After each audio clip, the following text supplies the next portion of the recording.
Hello everyone, मैं आन्या खरे और आज मैं आपको अपनी लाइफ के कुछ इंसिडेंट्स बताऊंगी। तो अभी कुछ टाइम पहले मेरे एग्जाम्स चल रहे थे, तो उसमें मैं बहुत ज़्यादा पढ़ रही थी अकॉर्डिंग टू मी।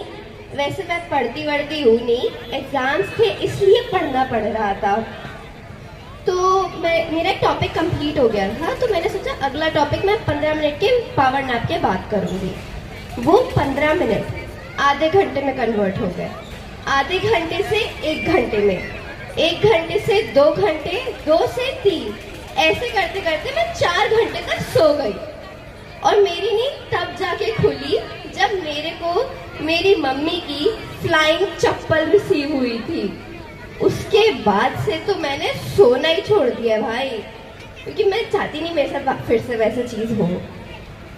फिर मतलब मेरे एग्जाम्स तो थे, तो मेरा किसी सब्जेक्ट का एग्जाम था, मैं 2 घंटे में करके उसको बैठ गई और मैं सोच रही कि मेरे से ज़्यादा इंटेलिजेंट तो कोई है ही नहीं इस दुनिया में। एंड फिर हमारी क्लास का जो टॉपर था वो शीट पे शीट लिए जा रहा। वो तो टॉपर है, उसका तो बनता ही है। फिर हमारी क्लास के उस बच्चे ने शीट ली, जिससे मुझे क्या, हमारी टीचर्स तक को उम्मीद नहीं है कि वो पास तक होगा। उसने जब शीट ली, मैं इतना ज़्यादा डर गई थी। मैंने फिर अपना क्वेश्चन पेपर देखा, उसमें एक और पेज था क्वेश्चंस का। उसके बाद जिस स्पीड में मैंने लिखा है ना भाई, उस स्पीड में चीता तक नहीं भागता होगा, मैं बता रही हूँ। अब एग्जाम्स खत्म, अब आती है पीटीएम की बारी। लेकिन हमारे एग्जाम्स जो रहते हैं वो केवल ट्रेलर होता है, असली पिक्चर पीटीएम ही होती है। पीटीएम के बाद मैंने अपनी मम्मी को संतोषी माता से डायरेक्ट काली माता में कन्वर्ट होते हुए देखा है। एंड बिलीव मी, वो सीन किसी एनाबेल की मूवी से भी ज्यादा खतरनाक होता है। I am telling you that. फिर जो स्कूल से घर तक का सफर होता है ना, वो हिंदी के सफर से इंग्लिश के सफर तक कन्वर्ट हो जाता है, आपको पता भी नहीं चलेगा कब। और एक ऐसी मिस्ट्री है जो कि सीआईडी वाले तक सॉल्व नहीं कर पाए हैं, और वो ये है कि पीटीएम मेरी, एग्जाम ही मैंने ही दिया।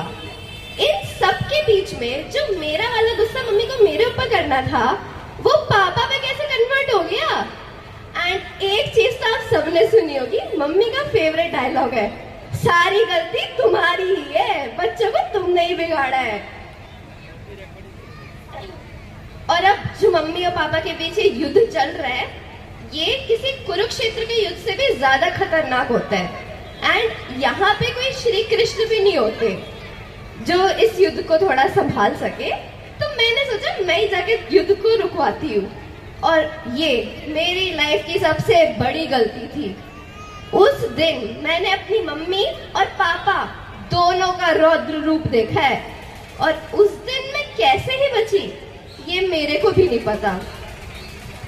एंड मोस्टली लोग स्टार्टिंग में डिस्क्लेमर देते हैं, मैं लास्ट में दे रही हूँ कि आप सबको पढ़ना है और अपने टीचर्स और पेरेंट्स की रिस्पेक्ट भी करनी है, अगर आप नहीं चाहते कि आपका हाल मेरी तरह हो पीटीएम वाले दिन।